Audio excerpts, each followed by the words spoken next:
Hi, I'm Nancy and I'm 24 years old. Getting married might have been a questionable decision for me. I was young and thought I'd found the love of my life, but things changed quickly. I wish I could remember everything perfectly, but honestly, I'd rather forget. I got engaged in late December. It was cold in Oklahoma, but whenever I was with Paul, my husband, it felt warm. His mom, Jackie, seemed like a calm woman, someone who'd be easy to live with. Paul's dad wasn't around anymore, so I respected Jackie a lot for raising him on her own. Unfortunately, this would end up affecting our relationship in a big way. You can marry him, but he'll always be my boy, understand? Jackie told me that the first day after the wedding, her tone was off, and suddenly, the calmness I saw in her was gone. She sounded strict and bitter. Had I done something wrong? Of course, Jackie, you are his mom after all. You can think of me as your daughter too if you'd like, I said. I don't need a daughter. Now go do the dishes. I want you to make something fresh and delicious for your first day. You've got to impress your mother-in-law, right? Oh, okay, of course, Jackie. I'll do my best. Why was she being so rude to me all of a sudden? I couldn't figure it out. It was like she was a completely different person. Paul was somewhere in the backyard trimming the bushes, but I was sure he could hear us. Either way, I cleaned the kitchen for lunch. No one had cleaned the dishes from the night before, so I had to do it all by myself. It felt like I was doing someone else's work, but I didn't complain. Maybe Jackie was just having a bad day. It would get better in a day or two, I was sure of it. Later in the evening, I relaxed with Jackie and Paul. He and I were talking a bit, but Jackie kept giving us looks. Soon, I prepared dinner for the first time for Jackie. I was desperate for her approval. Oh, this food is kind of terrible. Where'd you learn how to cook? Jackie said. Oh, come on, Mom, it's not that bad, Paul chimed in. It's that bad, Paul. I thought you loved this dish, I replied. Get over yourself. My son has higher standards than that, don't you, my baby? Yeah, Ma, I don't think it's all that bad, just add some salt.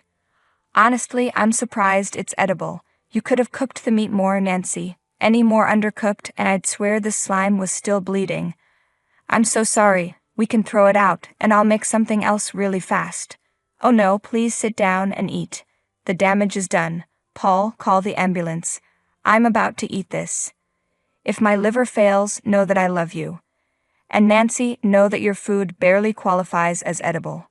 These taunts only became more frequent with time. Jackie would force me to cook and then insult the food until it was too cold to eat. She'd even complain when we got takeout from a local fast food place. You know, Nancy, I don't think it's worth gaining as much weight as you have over food that tastes like this. Honestly, how did you even manage to marry my son when your taste in everything else is so terrible? I couldn't take it anymore and ran out crying. Paul came to me about half an hour later. He was such a different man around his mother. When I met him at work, he was vocal and encouraging. Now it was like he was chained to his mom, never standing up for me or saying anything. Hey, I'm sorry about the way things have been lately. I know you and Mom are not getting along. Look, she's just not used to having another person around, so she's lashing out. I know in my heart that she loves you. Paul and I were talking things over one day. Jackie had gone out to do some grocery shopping, so we had some alone time. Paul, you couldn't be more clueless. Your mom always sounds like she hates me and everything I do. I've tried my best, but it's not working out. What do I even do here? Time, Nancy, just give it time. She'll soften up, I know it. You're the one who's gone soft. You never say anything to her. You never take a stand for me. What happened to you, Paul? What happened to me? I'm the same. I don't know what you're talking about, but that woman is my mother. Why would I ever stand against her? Because she's being horribly unfair to me. What did I even do to deserve this from her? I'm just trying to be part of the family. And that's the problem, Nancy. Being part of the family will take time and effort. Lots of it. I just say roll with the punches. It'll grow on you. This is her way of showing love, okay? Forget about it. How about we go catch a movie? I suggested. Paul replied, I just feel like being alone right now. Then why did you get married? Paul joked. Come on, stop being down. Watch a movie with me, and we'll have a good time. I promise. I finally agreed, even though I was unhappy with how things had been lately. I hoped the movie theater would give us some time alone, away from Jackie. We got there before Jackie came home. Once we had our popcorn and settled in our seats, Paul's phone rang. "Hello, Mom. Yes, we went to watch a movie. I left a note on the fridge. Didn't you see it? What do you want to talk about now?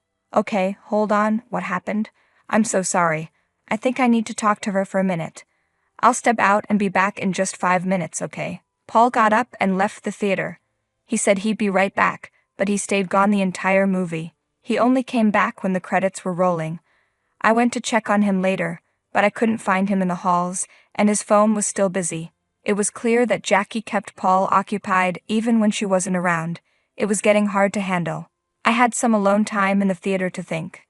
Maybe it was partly Paul's fault for always letting Jackie have her way. How could he leave me like this after promising we'd have a good time? When he came back, I was furious. "Are you serious? Where have you been?" I demanded. "Whoa, where's this coming from?" Paul asked, confused. "You left for 2 hours, you didn't watch the movie with me, and you weren't even in the halls. Where were you? Relax, we can still watch the credits together. Isn't that enough?" And no, I wasn't in the halls. I had somewhere to be. "And where was that?" I asked. "I went to help Mom." "With what?" "Groceries." "You left me alone to help Jackie with groceries? What did she need help with?" "She's an old woman, Nancy. She can't do it all by herself." "Oh, so she can drive to the store and buy groceries, but suddenly she needs your help to put them in the fridge, and you just said yes. Can you stop making a big deal out of this?" "I already told you, she's my mother. I can't say no to her. I'm so upset right now. I'm going to the car," I said, leaving the theater. Paul followed me, but he didn't say a word. Something didn't add up. I knew he didn't go home just for groceries. There was more to it. Maybe they met up to talk without me. Going to the movies and leaving me there was a perfect way to get rid of me for a few hours. But maybe I was overthinking it. When we got home, Jackie had nothing nice to say. "Oh, you're back. How lovely. What were you up to while my poor boy helped me with all the groceries?" "Eating popcorn." "Jackie, it was Paul's idea to take me to the movies. It's not my fault you needed help with groceries, and he left so suddenly." "Oh, you have some nerve talking to me like that, girl. Do you know who I am? I'm his mother. He'll do whatever I want, won't you, boy?" "Mom, can we stop talking about this already? I'm tired and want to sleep." "I'd be tired too if I was married to her. Go take your nap and I'll make dinner. Nancy, why don't you make yourself useful and go get some chicken from the supermarket? I forgot to get it today." "Fine," I agreed, even though I didn't want to go. But I wanted to get away from her at any cost. I got in the car and started driving away. I didn't know if I could tell my parents how things were going at home. I decided to drive to my brother's place instead. He lived just a few miles away, and he's always had my back. Having a sibling who understands you is such a blessing. "Acis, how's it going? What brings you here so suddenly?" Rob asked. "You have no idea, Rob. Things are really bad for me right now," I replied. "Wait, what? I thought you really liked him. What happened?" "It's like he's a different person around his mother. They both keep bothering me, and she says awful things all the time. I don't know if I can handle it. Sometimes I don't even feel like eating because of the horrible things she says about my body." "What? She said that? Tell me everything right now," Rob demanded. So I told him about the hurtful comments, the constant mocking, and the mean things Jackie said. Rob was furious, not just with Jackie, but also with Paul for not standing up for me. He had believed it would be good to me when we got married, but now his trust was broken, just like mine. "We need to have some kind of intervention," Rob suggested. "Don't do anything extreme, but don't suffer in silence either. The next time she says something hurtful, we respond. We don't tolerate bullying." "You're right," I agreed. "I'll stay strong and stand up for myself. And if it gets too bad, I know I can always come here." "Exactly," Rob reassured me. "Don't worry, if it gets out of hand, we'll deal with it together. You're not alone, Neve." "Okay, Rob. Thank you so much." Rob has always been a protective big brother, but unlike Jackie, he knows how to be protective without overshadowing me. On my way back home, I quickly grabbed some chicken. I knew Jackie would have something to say because I was late. "What did you do? Eat a whole chicken on your way home and then go back to grab another one?" she sneered. "That's enough, Jackie. You don't have to be so rude to me." I finally stood up for myself. "Oh, look what your wife is saying to me, Paul. Do you really think you can talk to me like that and get away with it?" Jackie came close, glaring at me. Her eyes were so intense, it felt like she wanted to scare me. But I stood my ground, even though I was terrified. No one had ever been this angry at me before, not to the point where it felt like they might actually hurt me. When I didn't back down, Jackie shoved me and snatched the chicken away from me. "You're lucky your husband isn't awake. He'd divorce you right now if I asked him to. All I'd have to do is show him how terrible you are at everything. If I'm so terrible, why did he marry me? Wasn't it you who supported us?" I shot back. Yes, it was. But at the time, I thought you'd be a good helping hand in my old age. Turns out, that was a mistake. You're not even good enough to be a qualified maid. "If you want a maid, just pay to have one, you cheapskate," I retorted. "Don't you dare call me a cheapskate. You don't know who you're dealing with. The man you call your husband was raised by my hand, and my hand alone. And my hand can decide if you stay or go. Right now, I'm tempted to let you go." Jackie screamed at me so loudly that I was sure the whole neighborhood heard. I couldn't hold back my tears anymore. I broke down sobbing and ran into the backyard, slamming the sliding door behind me. I sat down in the grass and cried my heart out. I finally decided I couldn't handle it anymore and called Rob. I told him everything, and he came over the next morning. When the doorbell rang, Jackie walked up to the door and peered through the peephole. "Rob? Nancy, you called your brother. What's this supposed to be?" she asked, surprised. Rob was big and could be intimidating if he wanted to be. To me, he was like a big teddy bear, but he could easily look like a wrestler when needed. "Rob wants to talk to you and Paul about everything that's been going on. You're not treating me kindly, and I can't keep living like this," I told her. "Are you serious right now? This matter didn't need to leave our living room, and you decided to call him in the morning because Paul's at work, didn't you?" Jackie said, clearly annoyed. "Just open the door, Jackie," I insisted. I wished Paul was around when Rob visited, but this was the only time he could come. Jackie made a face but opened the door with a fake smile, trying to seem pleasant as if Rob would believe her act. "Oh, Rob, it's been so long since I've seen you. How have you been? You look healthy." "Thank you, it's been a while. Can I come in?" Rob replied. Of course. Please come in. Nancy, get some water for your big brother," Jackie said, still pretending. "It's okay, I just had some in my car," Rob said as he walked in. His presence quickly filled the room. He moved around, inspecting the house, and then settled on the couch in front of Jackie. I sat down next to him. "So what brings you here?" "Just a visit?" Jackie asked. "No, actually I wanted to check up on Nancy. She mentioned some trouble," Rob responded. "Oh, what trouble?" "I think we've been getting along splendidly, haven't we, Nancy? Why don't you tell him?" "She's already told me enough," Rob cut in. "Let's get to the point. You've been having some, let's say, adjustment issues with my sister. I understand there have been constant fights." "Oh, I wouldn't call them fights, just banter. It happens between mothers and daughters. My mother-in-law and I exchanged quite a few words back in the day, too. Sadly, she passed away before Paul was born. I'm sorry to hear that, but this banter needs to stop. Nancy isn't fond of it. Marriage should be about mutual respect, even from the rest of the family. Right, Nancy?" Rob said. "Yes, I think it's time to settle this and make peace, Jackie. And what dispute would that be? Why have you changed? Why do you hate me so much all of a sudden? Did I do something to upset you? Oh my God, do we have to do this in front of your brother?" "Don't mind me, I'm here to make sure you two settle this properly," Rob said, staying calm. "Fine, it's because I don't like to share, okay? My son has been mine and only mine our whole lives, and now you're here, expecting him to give all his time to you. That doesn't sit right with me. He's my husband, and he doesn't give his time to me, he gives it to you, which is exactly how it shouldn't be," I replied, frustrated. "I don't believe this. This is so childish of you," I added, raising my voice. "Don't you dare yell at me and call me a child," Jackie shot back. Okay, relax, both of you," Rob intervened. "Yelling won't solve anything." "What will fix this, Rob? Do you have any bright ideas?" Jackie asked, her tone suddenly shifting, which made me uneasy.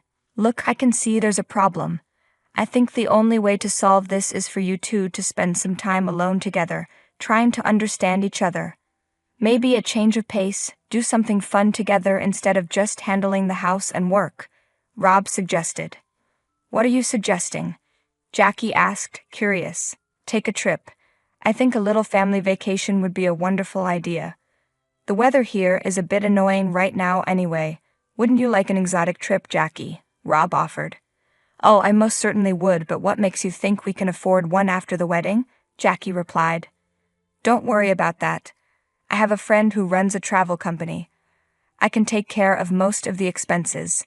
Consider it a gift from Nancy's brother, Rob said reassuringly. Are you serious right now? Where would we even go? Jackie asked, surprised.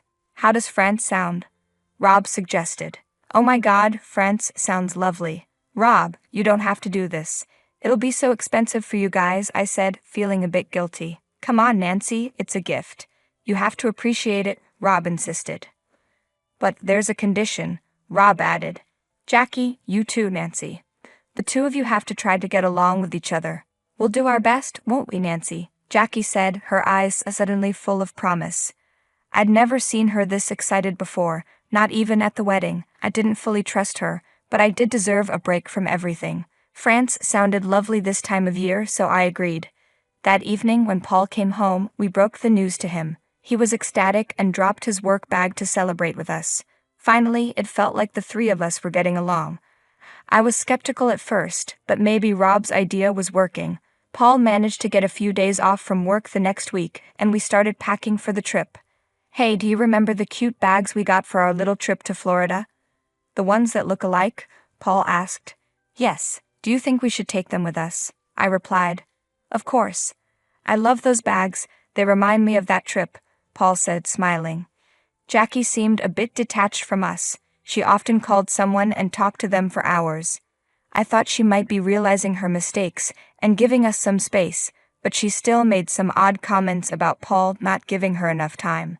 She didn't talk to me much, but one time I overheard her and Paul arguing in her room. The door was closed, so I couldn't hear much. Mom, she's my wife.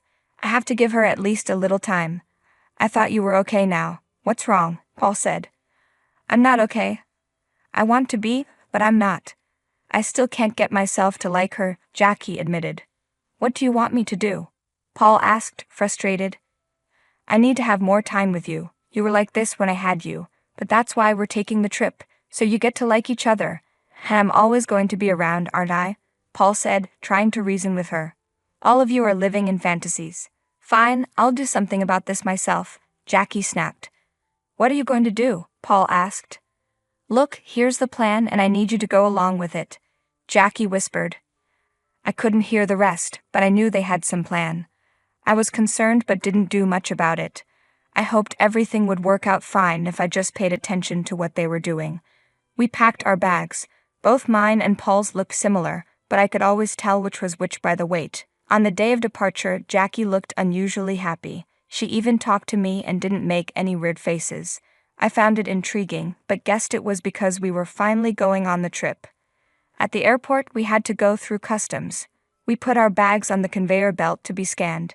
Jackie leaned in to whisper something odd in my ear. It's going to be such fun. I didn't say anything. I already knew what she was up to. We moved through the line.